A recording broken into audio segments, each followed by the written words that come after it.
রংপুরে সমাজসেবা অধিদপ্তরের সামাজিক নিরাপত্তা কর্মসূচির আওতায় ক্যান্সার, কিডনি, লিভার সিরোসিস, স্ট্রোকে প্যারালাইসিস, জন্মগত হৃদরোগ ও থ্যালাসেমিয়ায় আক্রান্ত রোগীদের অনুদান চেক বিতরণ করা হয়েছে। সোমবার সকালে রংপুর কমিউনিটি মেডিকেল কলেজ মিলনায়তনে 100 উপকারভোগীর হাতে অনুদানের চেক তুলে দেন রংপুর জেলা প্রশাসক মোহাম্মদ রুহুল আমিন।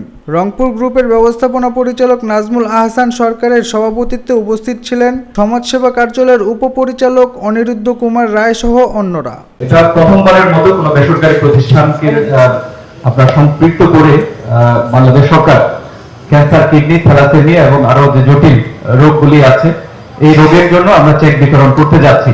এবং কিছুদিন আগে আমরা 256 জন যারা A+ ক্যাটাগরির আপনার রোগী ছিল তাদেরকে আমরা চেক বিতরণ অলরেডি করেছি।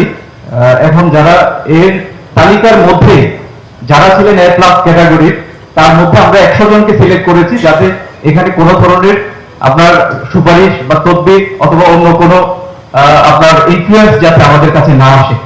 এই জন্য আমরা সমাজসেবার যে তালিকা আছে 800 জনের তালিকা, সেই 800 জনের 256 জনকে আমরা সরকারিভাবে দিয়েছি। প্রতি 3 মাস পর আমরা এই চেকগুলো সরকারের পক্ষ থেকে বিতরণ করি।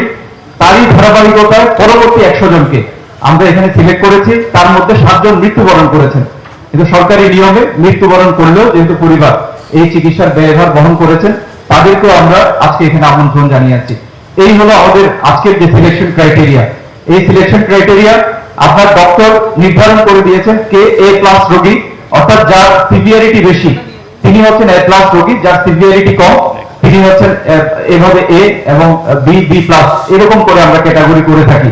প্রথমে আমরা A+ ক্যাটাগরি দেওয়ার পর তারপর যদি আমাদের অর্থের সংস্থান থাকে তখন আমরা A ক্যাটাগরিতে যাই। এখনো পর্যন্ত আমরা রংপুর জেলায় A+ ক্যাটাগরি এখনো শেষ করতে পারিনি। আশা করি আমরা খুব দ্রুত সকল A+ ক্যাটাগরির যারা আবেদনকারী আছেন তাদেরকে আমরা এই চেকগুলো বিতরণ করতে পারবো।